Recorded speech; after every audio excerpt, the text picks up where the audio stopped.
Picture this: you wake up one morning and by sunset, everything you've ever loved is gone. Your children, your health, your money, your reputation, everything.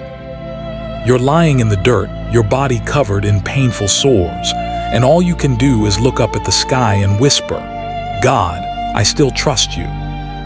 This isn't fiction, this is Job's story. But here's what most people miss. Behind all that heartbreak, there was a hidden truth. A mystery so deep that it changes everything we think we know about suffering, faith, and why bad things happen to good people. Why would a good man lose everything? Where was God when Job was crying? And what did the Almighty finally say when he broke his silence and spoke from inside a tornado? Today, we're uncovering the secret that was never told. The revelation God gave Job in the storm. This isn't just about surviving hard times. It's about discovering who God really is when your world falls apart. Stay with me as we walk through Job's journey. A man who lost it all, faced God's silence, and somehow kept believing. You'll learn how faith can survive even when heaven feels a million miles away. Far away in the land of Uz, where the sun blazed hot and life thrived in green fields and rich pastures, there lived a man named Job. He wasn't just wealthy, he was someone heaven itself noticed. Job was completely innocent and honest. He feared God like you'd avoid stepping on a snake. His character shone like a flashlight in a dark room. God himself would later say, "There's nobody on earth like him." Job had 10 kids, 7 boys and 3 girls. They were close, always throwing parties and celebrating together. The sisters joined in too. Everything felt abundant, joyful, and organized. But even during these happy times, Job stayed alert. After every round of parties, he'd wake up early and offer prayers for each child. He'd think to himself, maybe my kids messed up and disrespected God in their hearts. This constant care shows how deep his faith ran. His religion wasn't just going through the motions. It was real, committed, and full of respect. Job didn't trust in his bank account or his good behavior. He trusted only in God and wanted to please him, even in the private corners of his children's hearts that nobody else could see. And speaking of wealth, Job was loaded. He owned 7,000 sheep, 3,000 camels, 500 teams of oxen, 500 donkeys, and had tons of servants. His empire was massive. His influence stretched across the whole region. Many called him the greatest man in the East. But what really made Job special wasn't his stuff. It was his pure heart. He walked with God. His name meant integrity. From where anyone stood, Job's life looked perfect. Happy family, endless prosperity, honor, respect, rock-solid faith. The kind of life we all dream about but rarely leave. Yet despite all this abundance, Job never got comfortable. He stayed humble, fully aware that everything came from God. Nothing seemed wrong. His children lived in harmony. His crops never failed. His workers stayed loyal, and Job's name was respected throughout Uz. If you'd ask back then, who's the most blessed person alive? Most would answer without hesitation, Job, the servant of God. But there was something human eyes couldn't see. Something was happening beyond earth, beyond what anyone could witness. It wasn't a coming drought or some regular sickness. It was a conversation, a meeting in the heights of heaven, a discussion no human saw, but one that would change Job's life forever. While Job was offering prayers for his kids with total devotion, a voice was rising before God's throne, an accusing voice, a presence that still prowls today among God's people, looking for reasons to destroy. Right then, heaven was moving, and while Job took care of his animals, while his children partied, while he knelt in quiet prayer, the stage was being set for something huge. Job's faithfulness was about to be tested, not because he did anything wrong, not because of secret sins, but for something beyond human understanding, a divine test. Job didn't know, nobody would know, But his peaceful days were about to be interrupted. His dreams would shatter. His faith would be stretched to breaking point. And what was coming wasn't just pain or loss. It was a deep revelation, a story that would echo through centuries and touch countless generations. The story of the man who feared God, the story of Job, and as we'll discover, the never-told secret of Job, what God said to him in the whirlwind, wouldn't start with answers. It would start with the kind of silence that comes before a hurricane. But a conversation in heaven was about to change everything Job ever knew. Right when Job was kneeling before God, offering sacrifices for his children with a humble heart, something massive and invisible was happening in heaven. The kind of scene no human could see, but whose effects would shake the earth. The Bible tells us there was a day when spiritual beings, the sons of God, came to stand before the Lord. And among them came Satan, the one who wanders the earth, watching, searching, accusing. God, who knows everything, started the conversation. "Where have you been?" Satan answered coldly, "Just roaming around the earth, walking back and forth." It wasn't just a simple answer. It was a hint. He'd been watching humanity, looking for flaws, measuring people's intentions. Then God, with complete confidence, mentioned a name that echoed between heaven and earth. "Have you noticed my servant Job? There's nobody on earth like him, completely innocent and honest, a man who fears God and runs from evil." Satan's response was bold, almost mocking. "Of course Job fears you. Why wouldn't he? Haven't you built a protective wall around him, his family, and everything he owns? You've blessed everything he touches. His wealth has spread everywhere. But stretch out your hand and take away everything he has, and I guarantee he'll curse you to your face." It was a direct challenge to Job's faith. Satan claimed Job's devotion was bought with blessings, that he only followed God because life was good. It was an accusation not just against Job's integrity, but against God's character too, as if the Lord had to buy people's love with prosperity. Then God, with authority and wisdom beyond understanding, allowed the test. "All right then, everything he has is in your hands, but don't touch the man himself." With those words, a trial was sealed in heaven that would rock the earth. Satan left, authorized to destroy everything Job owned, his wealth, his workers, even his children. Only his life had to be spared. And so began a battle nobody could see with eyes, but everyone would feel in their souls. An invisible challenge with devastatingly real consequences. A good man would be tested not for his failures, but for his faithfulness. An innocent man would face losses that could break the strongest person. Satan didn't waste time. He came down to earth with one clear mission: prove that Job's faith was conditional. And to do that, he'd use every weapon of human suffering. Nothing would be off limits. While Job still slept, maybe dreaming about his kids, his sheep grazing safely, or the laughter at another family celebration, the wheels of fate began turning in a dark direction. Heaven was quiet, but something had shifted, not because God was cruel, but because of a greater purpose, a plan humans wouldn't understand right away, a secret that would only be revealed at the end of a long journey.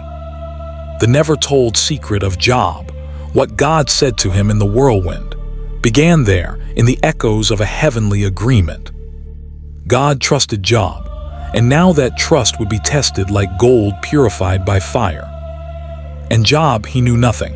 He still offered prayers, still walked with God, still lived with integrity. But a shadow was creeping closer. An ordinary day was about to become the darkest day of his life. And so began the greatest trial a righteous person has ever faced. The day started like any other. The sun rose over the hills of Uz, painting the fields that belonged to Job with golden light. His workers tended the animals. The sheep grazed peacefully, and Job's children gathered at the oldest brother's house for another party. Job, as usual, kept his quiet routine of honoring God. Maybe he was already preparing the prayers he'd offer the next day, like he always did after his kids' celebrations. Everything seemed perfectly fine. But what Job didn't know was that this would be the last day of his old life. Suddenly, a servant came running. His face dripped with sweat. His eyes were huge. His breathing was broken, all signs that something was terribly wrong. "Sir," he cried, "the oxen were plowing and the donkeys were grazing when raiders attacked. They took all the animals and killed the workers with swords. I'm the only one who escaped to tell you." Before Job could even process those words, another man rushed up, even more desperate. "Fire from God fell from the sky, Job. It burned up all the sheep and the workers. They're all dead.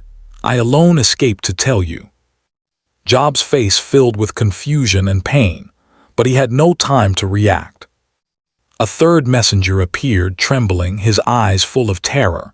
Raiders formed 3 groups. They swept down on the camels, took them all, and killed the workers. Again, I'm the only one who escaped to tell you. It was like the earth itself had turned against Job. 3 disasters, 3 permanent losses. His wealth, his income, his security, all destroyed. But it wasn't over yet. The final messenger arrived. He didn't run like the others. He stumbled forward. His face was pale. His eyes were full of tears. His voice broke with sobs. He stood before Job, unable to speak for a moment. "Your children," he finally said, his voice shaking. "Your children were all together at your oldest son's house. A powerful wind came from the desert. It hit all 4 corners of the house and it collapsed on them. No, nobody survived, sir. They're all gone. I'm the only one who escaped." Job's world shattered in that moment. Nothing could have prepared him for this. No prayer, no fasting, no sacrifice could soften the weight of that pain. Job had lost everything: his workers, his wealth, his income, and now his children, 10 children, 10 lives that represented his future, his blessing, his joy, all gone in one day. The pain didn't come in waves. It came like an avalanche, an unstoppable devastation, a storm that swept away everything. Nothing remained. And Job, the most righteous man on earth, the faithful servant who feared God, he fell to his knees.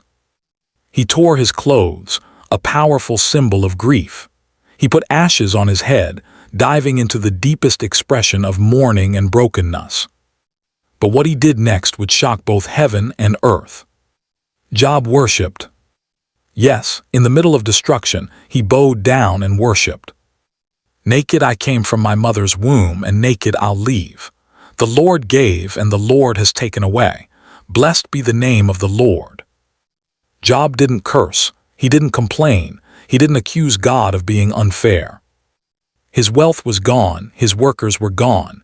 His children were gone, but his faith was still there, wounded but alive. Yet in the invisible realm of heaven, Satan watched. The first blow hadn't broken Job's soul. But the war wasn't over. The storm had barely begun. The full story had yet to unfold, and the shadows were preparing an even crueler strike. But would Job still hold on to his faith, and for how long? Before we continue, I need your help. Hit that subscribe button and smash the like to support us and help spread these powerful Bible stories. Now, let's continue with the pain, the questions, and the never-before-revealed secret of Job. The last messenger had left. The echo of his words still hung in the air, as if pain itself kept speaking even after the silence.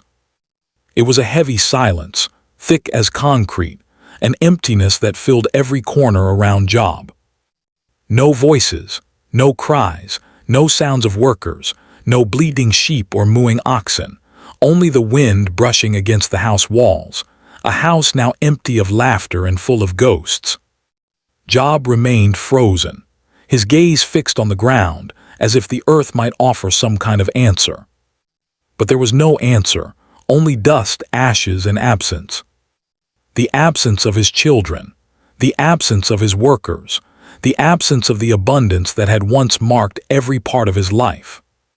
In just a few hours, everything was gone, and with it, something inside Job began to break, not his faith but his emotional foundation.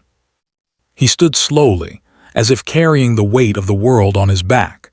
His feet touched the ground unsteadily, like the earth that once supported him had collapsed under tragedy's weight.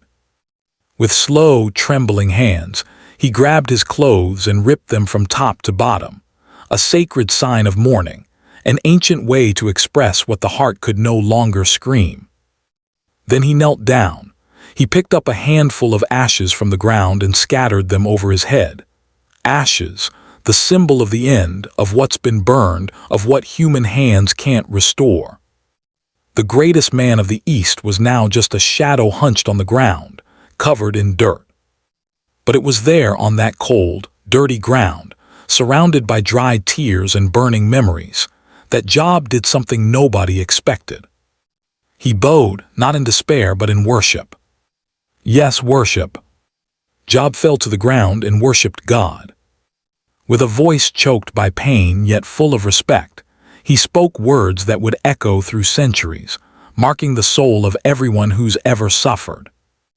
Naked I came from my mother's womb, and naked I'll return. The Lord gave, and the Lord has taken away. Blessed be the name of the Lord. It was more than a statement, it was a surrender.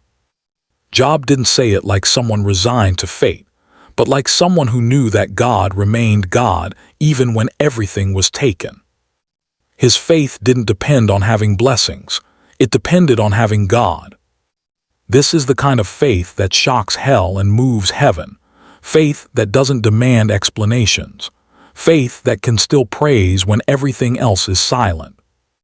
Job didn't complain, he didn't question, he didn't point fingers at God. He worshipped. And that's why Scripture records, in all this, Job didn't sin by blaming God. In heaven, the angels watched in awe. God's throne received the purest praise, praise born from pain. And the accuser who'd bet on Job's collapse now saw a man in ashes, yet still standing on the inside. The never-told secret of Job was still hidden, locked in heaven, but it had begun to take shape, forged in the fire of trial. It was a secret that couldn't be understood by words alone. It had to be lived in the soul, chapter by chapter. Job didn't know what was happening in heaven. He didn't know about the heavenly meeting or the challenge that had been issued. All he knew was the pain burning in his chest and the faith enduring the storm. For any man, this would have been the end.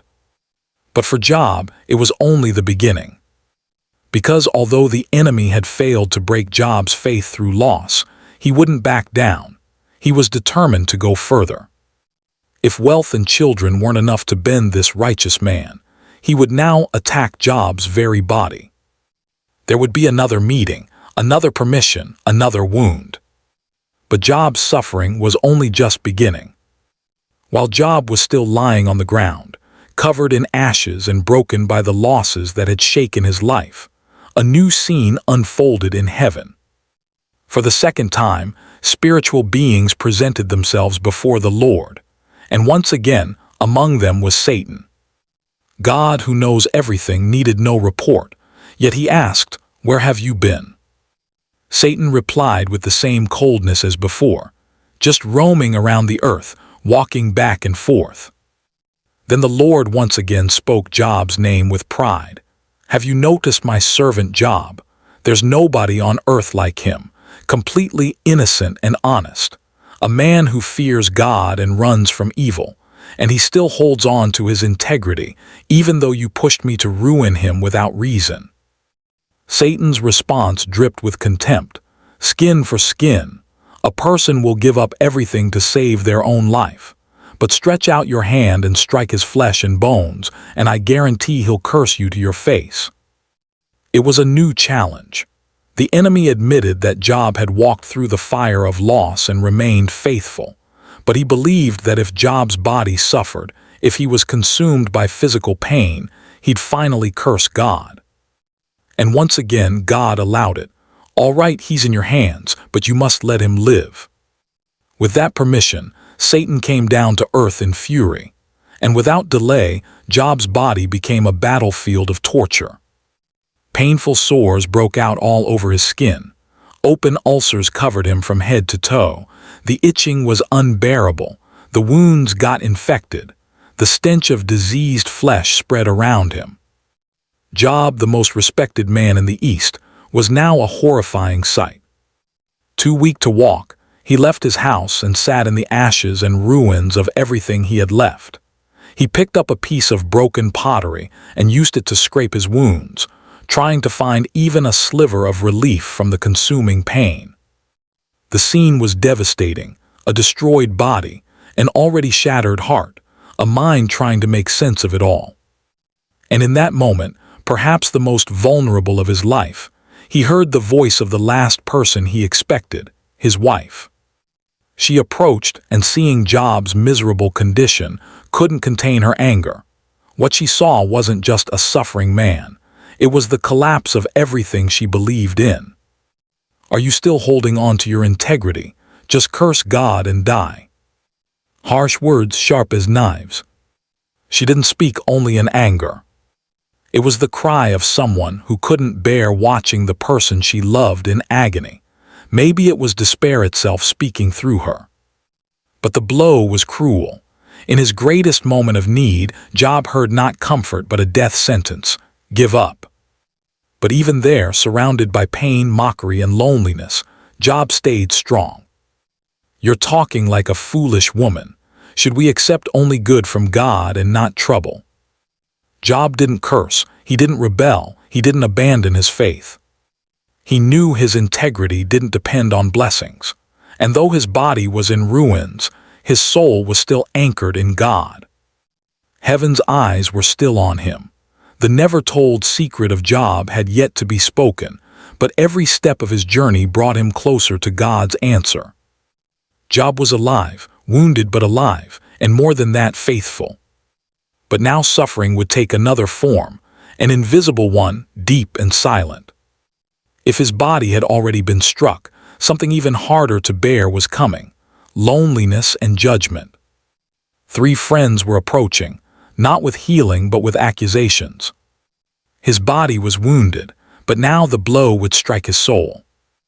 Job was still there, sitting in the ashes, his body covered with sores and his soul wounded from within. The pain was constant, but the silence around him seemed to make the suffering worse. The wind whistled through the ruins.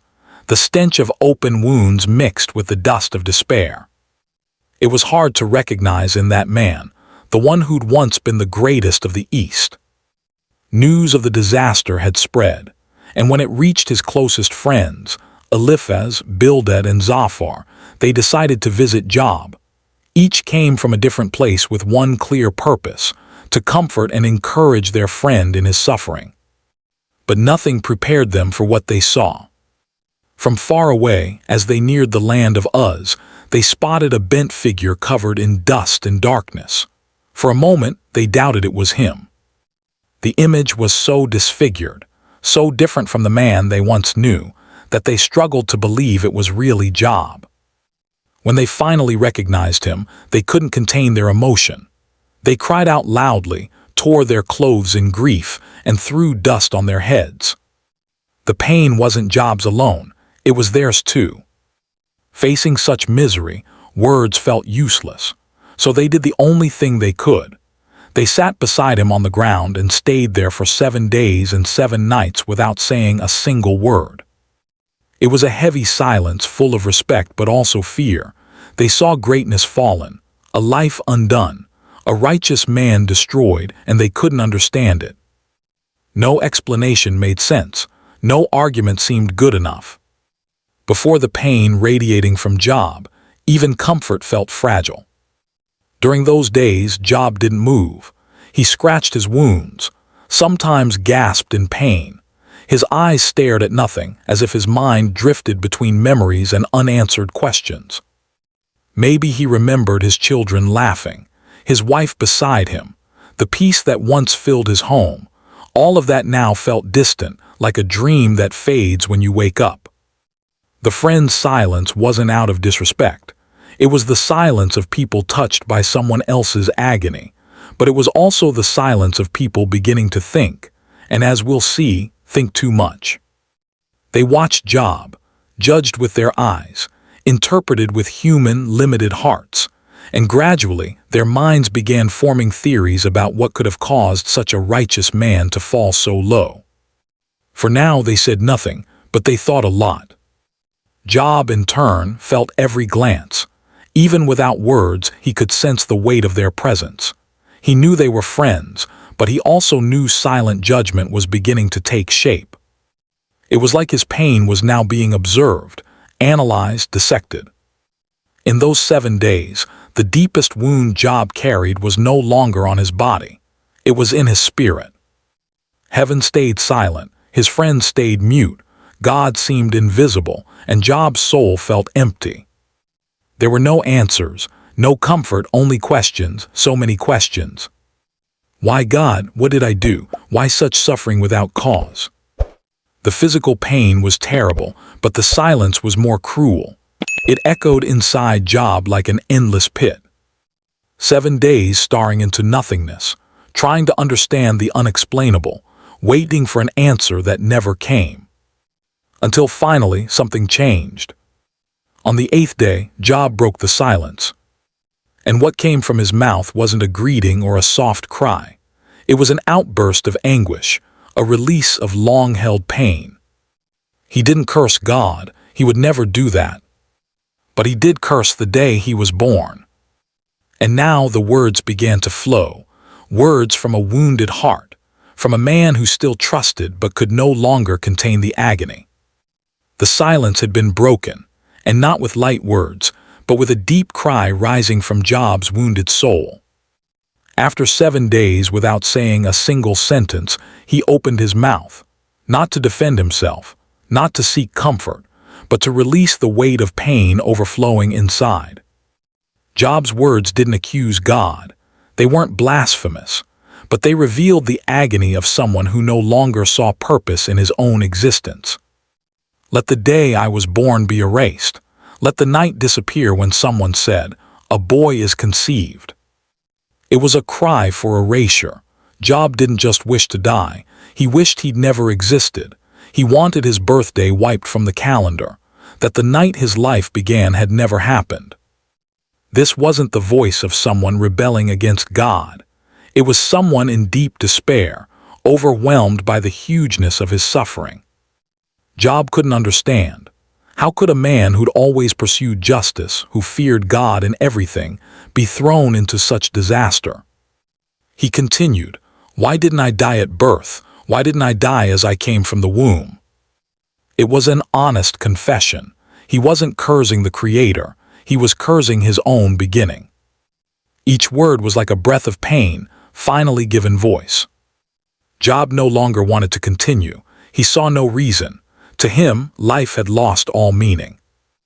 In his speech, he idealizes death as a place of rest, a relief for those who suffer. He speaks of kings, advisors, princes, servants, and prisoners, all of them resting equally in the grave. There he says, "The wicked stop causing trouble and the exhausted find rest." Job's pain was so deep that even the stillness of the dead seemed better than continuing his days. Why is life given to those in misery? Why give life to the bitter in soul? Here he goes beyond his personal story. He questions the meaning of human suffering itself. Why let someone be born if their life will only be marked by tears? Why keep someone alive whose only companion is anguish? He didn't know it, but these questions would echo through generations, because every human being at some point faces the shadows of despair. And Job's words reveal that even the most righteous can fall into anguish. That feeling pain isn't a sign of sin, but of humanity. Job ends his speech saying that sighs are his food, and his groans pour out like water. What I feared has come upon me. What I dreaded has happened. I have no peace, no quietness, no rest, only turmoil. His cry was the outburst of someone who couldn't understand why everything he'd feared had become reality.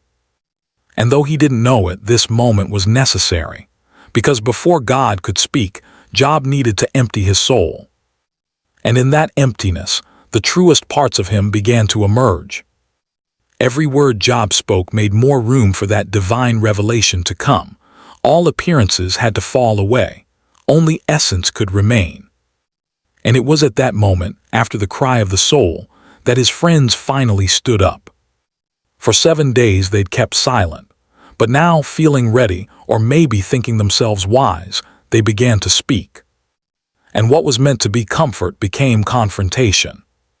After Job's anguished cry, the 7 days of silence ended, and the first to speak was Eliphaz the Temanite. His tone was calm, almost respectful, but his words were loaded with judgment, like an arrow disguised as advice. If someone tries to talk with you, will you be annoyed? But who can keep quiet? Eliphaz started by reminding Job that he'd once been a source of guidance and strength for many, that he'd taught, corrected, and supported the weary. But now that he was the one suffering, Job was falling apart. It was like saying, "You helped others, but you can't apply your own advice to yourself." And then came the first accusation, still veiled. Think about it. Who that was innocent has ever died? Where were honest people ever destroyed? Eliphaz was hinting that Job had sinned somehow.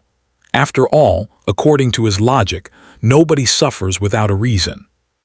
The belief that good people are always rewarded and bad people always punished was the foundation of his argument. He then shared a spiritual vision he'd had at night, something mysterious and terrifying. He claimed that humans can't be righteous before God, that not even angels are pure in the Creator's sight. God doesn't even trust his servants. He finds fault with his angels. With this, he cast guilt on Job under a cloak of spirituality, as if to say, "Who are you to think you're righteous?" In the next chapter, Eliphaz continues with harsher advice. He claims that fools suffer because they reject God's correction. That punishment is part of divine discipline. He even predicts that if Job humbles himself, he'll be restored. Blessed is the person God corrects, so don't reject the Almighty's discipline. In other circumstances, such words might sound wise, but for a man who'd lost everything without apparent cause, who was covered in sores, sitting in ashes, and who could find no fault in himself, those words were like salt in an open wound. Eliphaz offered no compassion, only judgment. He judged based on appearances, human logic, and what he could see. He didn't understand that Job's suffering was the result of something greater, a divine test that went beyond the laws of cause and effect. His words, which should have brought comfort, became spears. Job, already weakened, now had to bear the weight of accusation. The comfort he'd hoped for from his friends had turned into an even heavier burden. It was as if, on top of all his physical and emotional pain, Job now faced a new kind of suffering, the spiritual pain of being misunderstood. Those who came to comfort him were actually digging his sorrow even deeper. And yet Job didn't lose his voice. He listened to Eliphaz in silence, but his soul burned within. He knew his suffering wasn't the result of hidden sin. He knew his heart was right before God. And for that reason, he wouldn't stay silent. Hidden behind the accusations, the misplaced advice, and the human attempts to explain the unexplainable, Job still had something to say. He would not remain silent. Job listened to everything Eliphaz said, every word, every hint, every pious argument laced with judgment. And when he finally opened his mouth, it wasn't with anger, but with pain, a deep pain mixed with the sorrow of being misunderstood. Oh, that my anguish could be weighed, that all my misery could be placed on scales. It would surely outweigh the sand of the seas. He began his outburst by acknowledging the depth of his suffering. He didn't ask for pity, but for understanding. His pain was so heavy, so vast, that he couldn't measure it. And what hurt him most wasn't just the loss, but the fact that his friends, instead of comforting him, had judged him. A desperate man should have the support of his friends, even if he's abandoned faith in the Almighty. It was both a reminder and a rebuke. Job was saying plainly that even if he had turned from God, which he claimed he hadn't, he still deserved compassion. But his friends instead came at him with doctrine, as if his suffering could be solved with religious formulas. He compared their words to a dried-up river, deceiving those who come to drink from it. His hope for comfort had been crushed. Then Job turned to God. He recognized the greatness of the divine, but he also expressed his confusion. What are humans that you make so much of them, that you pay so much attention to them? It wasn't just curiosity, it was desperation. Why would a God so grand focus so closely on such a small creature? Why monitor every step, allow such suffering, bring so much testing? And then came his most honest cry. If I've sinned, what have I done to you, you who see everything we do? Why have you made me your target? He didn't understand. He never claimed to be perfect, but he saw no guilt in himself that could justify such pain. It was like being struck for reasons unknown to him. His heart was laid bare before God. But Job didn't stop there. He continued his defense, now confronting his friend's logic with even greater boldness. Indeed, I know this is true, but how can mere humans prove their innocence before God? He admitted that nobody is righteous before God by their own merit. He knew the Creator's greatness was beyond measure. God could move mountains, block out the sun, stretch out the heavens, all beyond human comprehension or questioning. And still, Job felt the desperate need to present his case. He longed for someone to stand between him and God, someone to mediate the pain, to make sense of the suffering. If only I knew where to find him. If only I could go to his dwelling. Yet in the middle of the confusion, Job's faith showed astonishing strength. Even wounded, even misunderstood, even confused, he trusted. And in one of the most powerful moments of his speech, he declared, "Though he kill me, yet will I hope in him." That phrase proved that Job's faith wasn't driven by reward or protection. He was saying, even if I die by God's own hand, I'll still trust him. Faith that doesn't demand explanations. Faith that survives silence. Faith that endures even without guarantees. But the judgment hadn't ended, and Job knew it. His words fell like stones into still water, and instead of listening, his friends were getting ready to strike back. What was meant to be a conversation would become a courtroom, and the evidence would be Job's wounds. And while God's response hadn't yet come, human suffering dragged on amid questions, pain, and long speeches. But the judgment of his friends would continue, more cruel with every word. Job's words, though deep and honest, didn't stir compassion. On the contrary, they provoked even harsher reactions. The second friend, Bildad, lacked tact or moderation. His approach was blunt, leaving no room for doubt.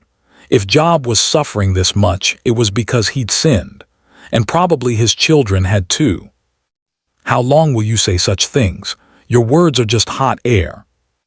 Bildad implied that Job's words were empty and meaningless, like wind.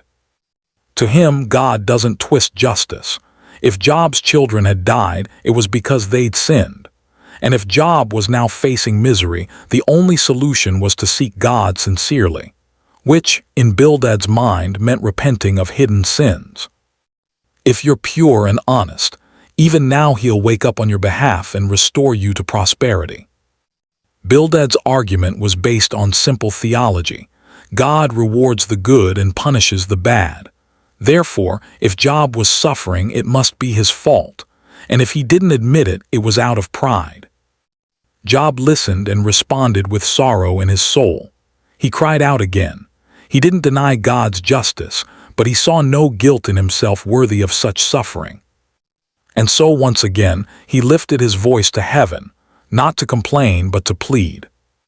"You know I'm not guilty, and that nobody can rescue me from your hand." He asked why God had formed him so carefully, like a potter shaping clay, only to now crush him. Where was the mercy? Where was the meaning? But before any compassion could come from his friends, the third one, Zophar, stepped in. and with him the harshness reached a new level.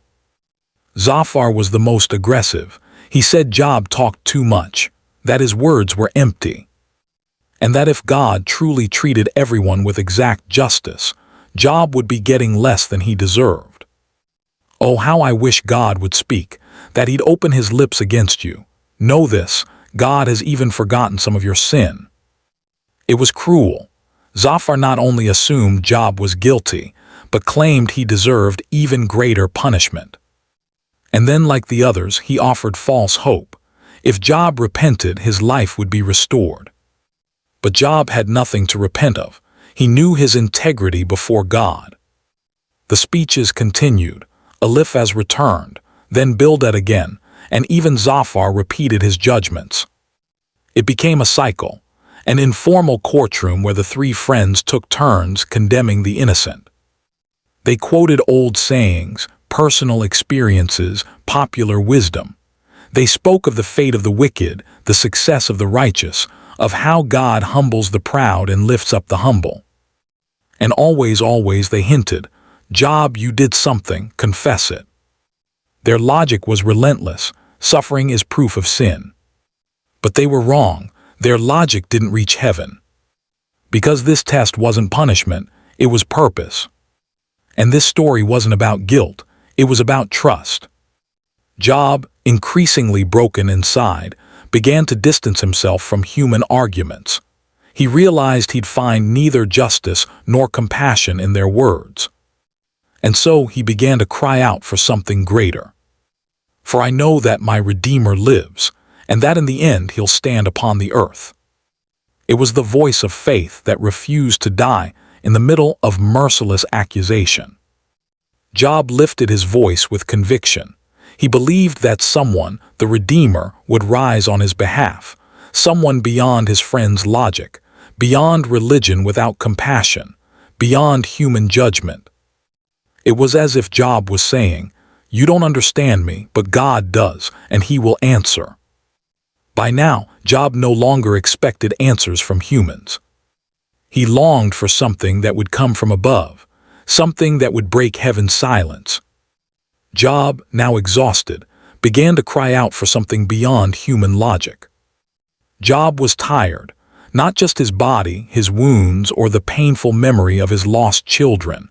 He was exhausted from the empty logic of his friends, from their cold explanations, their judgments disguised as advice. Tired of their insistence that his suffering was the result of some secret sin. He knew he'd walked with integrity, and his conscience remained clean before God. That's why, after another round of accusations, Job raised his voice, but now no longer to humans. His cry was directed upward. It wasn't a typical prayer, it was a cry for justice. Listen carefully to my words, let this be the comfort you give me. He was simply asking to be heard, that for once they'd silence their conclusions and let him speak. And then Job began to confront his friend's theology with the reality he saw. Why do the wicked live on? Why do they grow old and increase in power? It was a piercing question. Job looked around and saw wicked people prospering. He saw dishonest people living in peace, piling up wealth, raising children safely. They mocked God and still seemed blessed. Their homes were secure. Their herds multiplied.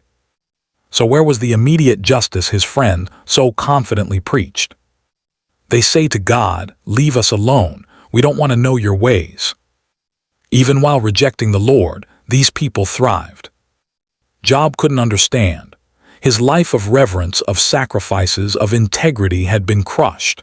Yet the wicked, who didn't even acknowledge God, lived in abundance. How could this be explained? His friend's logic collapsed in the face of the reality Job described. Does God judge every person immediately in this life? Is the wicked always punished? Is the righteous always spared? These questions burned in Job's heart. He wasn't trying to offend. He was trying to understand. It was a cry that didn't come from rebellion, but from wounded, honest faith that dared to ask because it still believed. Job's faith was different from his friends.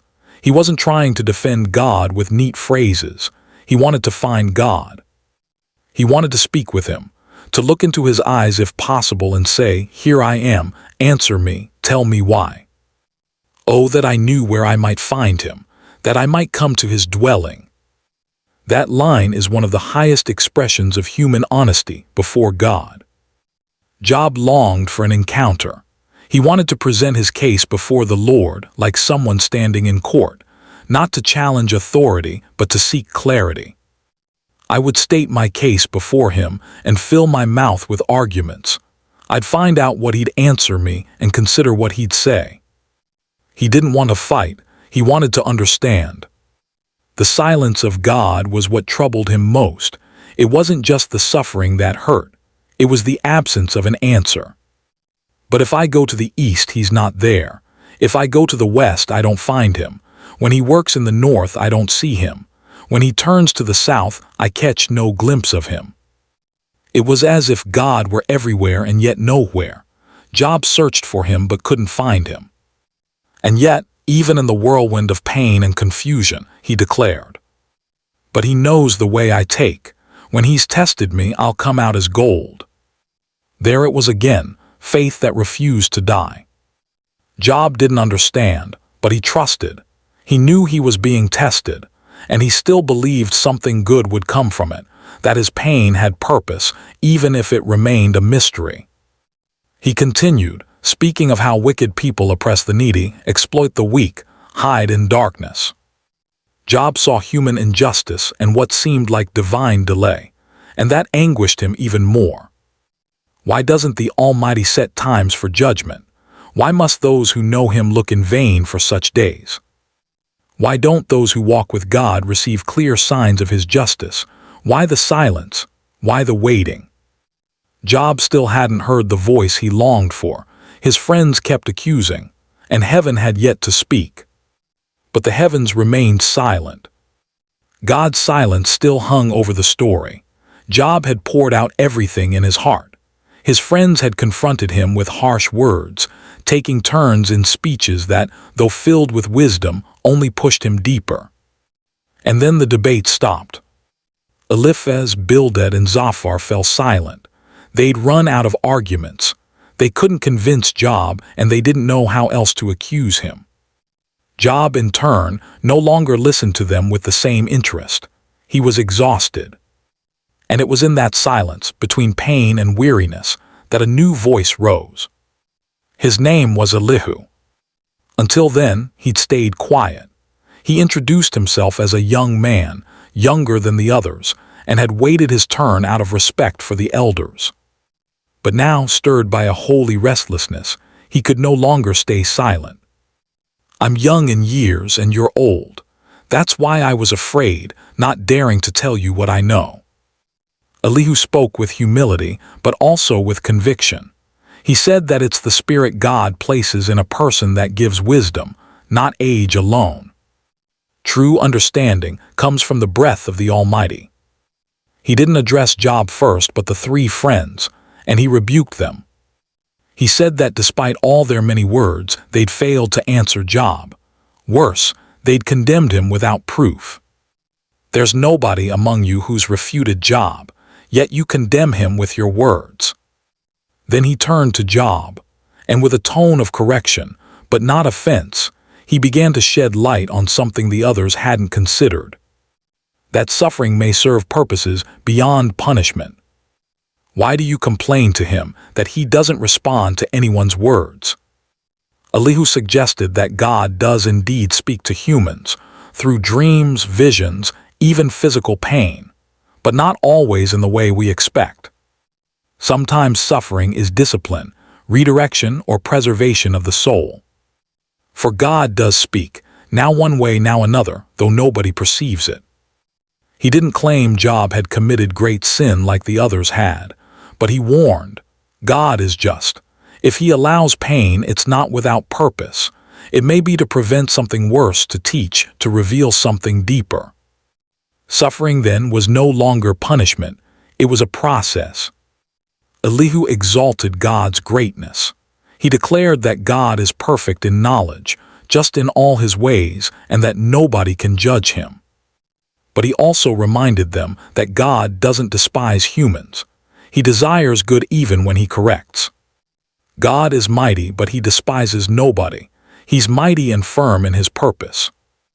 Elihu tried to show that God isn't indifferent to human pain, that he's sovereign, yes, but also attentive, that Job's suffering wasn't abandonment, but perhaps an invitation to a greater revelation. How great is God, beyond our understanding. The number of his years is past finding out. Throughout his speeches, Elihu used creation as illustration. He spoke of clouds, thunder, rain. He pointed to the heavens and said, "Look at the greatness.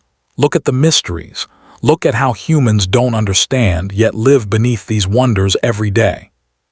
It was as if he were saying, "Job, maybe God won't explain everything right now, but he's at work. Even if you don't understand, trust him." Elihu didn't offer exact answers, but he offered something new: hope with reverence, humility with confidence. His words didn't wound, they awakened. They were firm but not cruel, direct but not humiliating. Unlike the others, Elihu wasn't trying to prove anything. He was pointing to God, not as a judge but as a teacher. And then at the end of his speech, he exclaimed, "The Almighty is beyond our reach and exalted in power. In his justice and great righteousness, he doesn't oppress."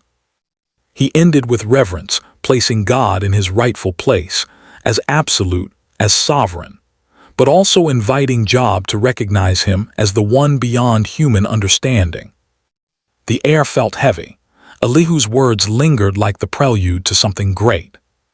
Heaven was still silent, but not for long. Because there, after the young man's voice, when the last human argument had faded, came the whirlwind. The sky was heavy. After long chapters of pain, accusations, and desperate searches for answers, the silence was finally broken. Not by another human opinion, not by a new religious argument, but by something nobody expected.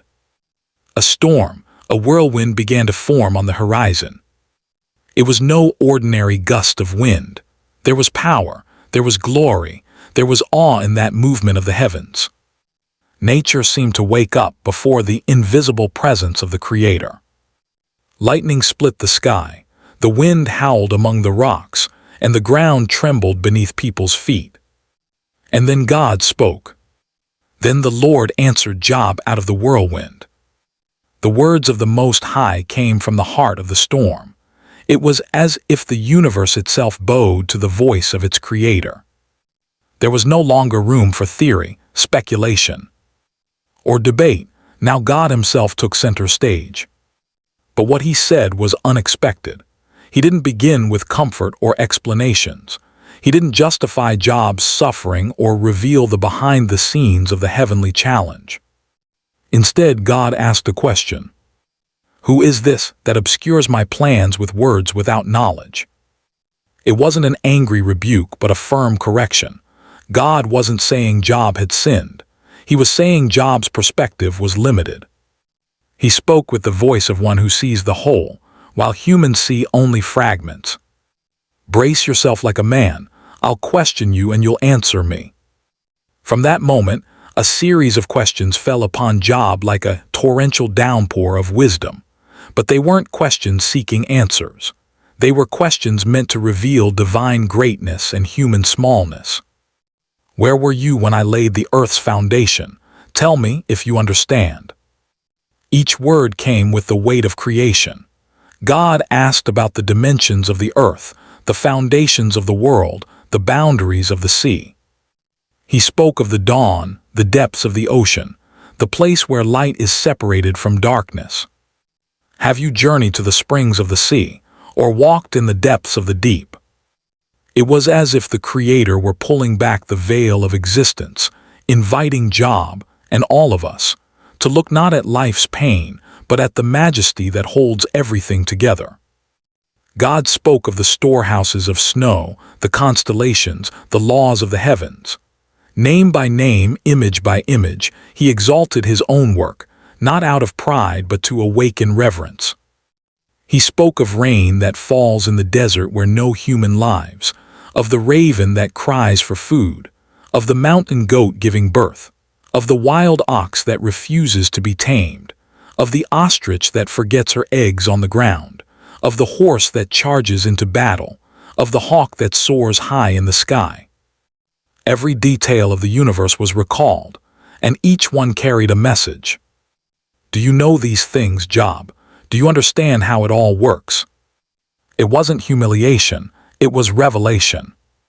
God didn't answer Job's questions with explanations. He answered with presence. He didn't tell Job why he was suffering. He showed Job who he is. And in doing so, the very weight of pain began to shift. Not because it stopped hurting, but because it became wrapped in something greater, divine majesty. Job had heard many voices, his friends' voices full of judgment, Elihu's voice full of conviction, but the voice from the whirlwind was full of glory. Word by word, the Creator painted with questions a new vision of the world, of humanity, of faith. There among thunder and wisdom, Job didn't receive explanations. He received something greater. The revelation that God is in control, even when everything seems to fall apart. That faith doesn't need answers, it needs surrender. The whirlwind spun around Job, but inside him, something was beginning to grow still. The storm still roared. God's words continued to echo from the whirlwind, but now it was no longer merely a display of power. It was a revelation. What was being said to Job was more than a simple answer to his questions. It was an invitation to see something infinitely greater. Where were you when I laid the foundations of the earth? That question was only the beginning. From there, God unfolded a majestic procession of rhetorical questions, all designed to lead Job to one place: humility before God's glory. God didn't reveal to Job the conversation with Satan. He didn't explain why he'd allowed such suffering. He said nothing of tests or heavenly secrets. But he did reveal what Job needed most to see: God himself. He spoke of the constellations, the commands of heaven, the cycle of rain, dew, and frost. He pointed to the behavior of animals: the lion, the raven, the mountain goat, the wild donkey, the wild ox, the ostrich, the horse, the hawk, the crocodile. Each creature with its habits and mysteries served to show something greater. God is in everything, and everything is under his control. Who has put wisdom in the mind, or who has given understanding to the heart? It was as if the Creator was saying, Job, you don't need to understand everything. You just need to trust me. The never-told secret of Job, what God said to him in the whirlwind, was exactly this: not an explanation but a revelation. God owes no human a report of his ways because he is God, sovereign, perfect, infinite, and we are clay in his hands. But what makes this secret so special is that it doesn't humiliate, it transforms. It doesn't put humans beneath God simply to crush them. It places them in their rightful position, where they can see more clearly, with reverence and trust. Job stood before something no other human had experienced quite that way: a conversation with the Almighty, not to be answered but to be shaped. God continued, should the one who contends with the Almighty correct him? Finally, Job began to respond, but his words were different now. There was no more defense, no more demand for justice. The man who once cried out for explanations now stood in silence. I am unworthy. What can I answer you? I put my hand over my mouth. Job was beginning to understand. His pain was still real. The losses were still present, but something within him had changed. He no longer needed to know the reason for everything, because now he knew who God was. But God wasn't finished yet. He continued, describing the strength of Behemoth and the fierceness of Leviathan, grand, powerful, fearsome creatures. Creatures humans can't control, yet they live under the watchful eye of their Creator. His breath kindles coals, and flames come from his mouth. In the end, the message was clear. If Job couldn't control or comprehend these creatures, how could he judge God's ways? Job had shouted, pleaded, questioned, and God responded, not with justifications but with presence. The climax of this story is not a logical explanation, but an inner transformation. The secret that had never been revealed was this: God doesn't need to be explained. He needs to be revered, and true faith is the kind that bows even when it doesn't understand. Job's faith had been pushed to the edge. He'd lost everything, been wounded in body, crushed in soul, judged by friends. And now, surrounded by the whirlwind, he found not the end of pain, but the beginning of a new vision. The never-told secret of Job, what God said to him in the whirlwind, was that humans don't live by answers but by trust. And before the majesty of God, even suffering finds its place. But what would Job say at the end of it all? The storm had passed. The whirlwind that had carried God's voice now gave way to a different kind of silence. It was not the silence of absence, but of reverence, a silence full of meaning, where words were no longer necessary because the heart understood. Job, who had spoken so much, now simply bowed. No more defenses, no more justifications, not even lamentations, only acknowledgement. I know that you can do everything, and that no purpose of yours can be stopped.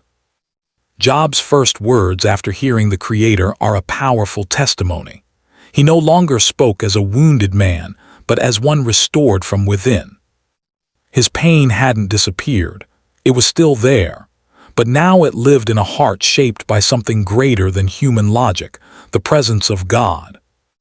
I had heard of you by the hearing of the ear, but now my eyes see you. These words carry the essence of the entire story. Job, the upright, faithful, worshiping man, now knew God in a completely new way. He no longer knew him only through rituals, blessings, or tradition. He had seen God, not with physical eyes but with the eyes of the Spirit, with a heart awakened by revelation. This is the greatest transformation of all, to see God in the middle of pain.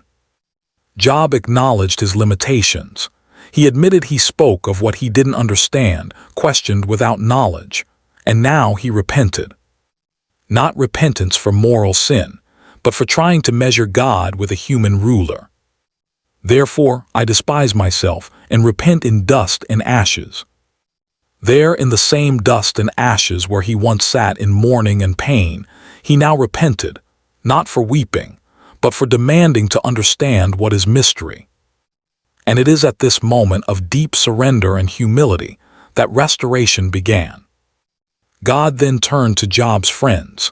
Eliphaz, Bildad, and Zophar had spoken arrogantly, blaming Job for guilt he didn't have, and God rebuked them. My anger is stirred against you and your two friends, for you haven't spoken of me what is right, as my servant Job has. Remarkably, God defended Job. Even after everything that happened, even after the complaints and questions, the Lord affirmed that Job spoke honestly. His pain was real, his heart was honest, and that to God is more valuable than correct speeches empty of compassion. Then God commanded the friends to offer sacrifices, but that alone wasn't enough. They would need Job to pray for them.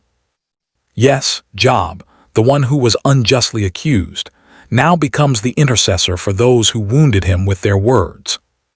My servant Job will pray for you, for I'll accept him. And Job, in his humility, prayed for them. This scene is as powerful as the whirlwind. The man once wounded now heals. The one who suffered in silence now intercedes in mercy. And it is in this moment, when Job prayed for those who hurt him, that something wonderful happened. And the Lord restored Job's fortunes when he prayed for his friends. God reversed the captivity. He changed the scene. He altered the destiny, and not only restored Job but blessed him doubly. Everything Job had lost, flocks, riches, dignity, was returned and multiplied. He had more children, lived many more years, and saw 4 generations of his descendants. But more important than all of this, he saw God. The never-told secret of Job, what God said to him in the whirlwind, was not an explanation. It was an encounter. Job's pain was the path to something far greater, the revelation of God's character, His sovereignty, and the beauty of faith that endures even without answers. Job was restored outwardly, but before that, he was transformed inwardly. He didn't just get back what he'd lost, he gained a new dimension of faith. The story ends in peace, but it's a different peace than at the beginning. There, Job was upright and prosperous. Here, he is upright and broken. There, he had heard of God. Here, he knows Him by sight. And that is the greatest reward anyone could ever receive. We've reached the end of Job's journey, one of the most moving, mysterious, and transformative stories in all of Scripture. A path marked by devastating loss, divine silence, deep questioning, and ultimately an unshakable encounter with the God who speaks from the whirlwind. What do we carry with us as we close our eyes and remember everything Job endured? We carry the certainty that true faith doesn't demand all the answers. Yes, Job wanted to understand. He cried out for explanations. He felt lost, wronged, misunderstood, and God didn't condemn him for that. God listened, and in the right time He responded, not with justifications but with His presence. The greatest revelation was not a why, it was a who. The never-told secret of Job, what God said to him in the whirlwind, was not a divine formula or spiritual code. It was the recognition that God remains God even when the ground vanishes beneath our feet, even when His voice seems silent. Job teaches us that suffering doesn't always make sense. It doesn't always have a visible cause, but it is never beyond God's reach. There's a greater purpose, even if hidden, and sometimes the very process of pain becomes the stage where faith is refined. We see this when Job, at the height of his misery, still worshipped. When he tore his clothes, poured ashes over his head, and declared, "The Lord gave, and the Lord has taken away. Blessed be the name of the Lord." We see this when, even wounded inside and out, he refused to curse his Creator. Should we accept only good from God and not accept trouble? We see this when, even after being confronted, he prayed for his friends. And it was in that prayer that restoration began. Ultimately, we see that Job's greatest victory was not material restoration. It was inner transformation, humility before glory, reverence before mystery. And this is the lesson that remains for you and me. When everything seems to fall apart, God is still in control. When heaven is silent, He still sees us. When the whirlwind swirls, it's there, inside it, that He speaks. The secret of Job was never hidden. It was being revealed chapter by chapter, tier by tier, until at the peak of his pain, God showed that what matters most is not understanding, it's trusting. And when we trust, even without explanations, even without answers, the whirlwind ceases to be a symbol of chaos and becomes the place where God's voice finds us. Just like Job, maybe you're in the middle of loss, doubt, or long silences.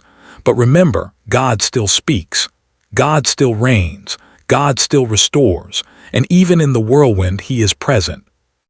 Now here's what I need you to do. If this story touched your heart, if it gave you hope in the middle of your own storm, don't keep it to yourself. Hit that subscribe button right now so you never miss another powerful biblical story like this one. Smash the like button to help this message reach someone who desperately needs to hear it today. Someone sitting in their own ashes, wondering where God is. Drop a comment below and tell me, what part of Job's story spoke to you the most? Are you in your own whirlwind right now? And share this video with someone who's going through a hard time. You never know, this could be the word they've been waiting to hear. 2 more incredible videos about biblical characters who face their own deserts and divine revelations are appearing on your screen right now. Click to watch them next. Remember, God is speaking to you, even if it's from the middle of the whirlwind. May His voice find you right where you are, Amen.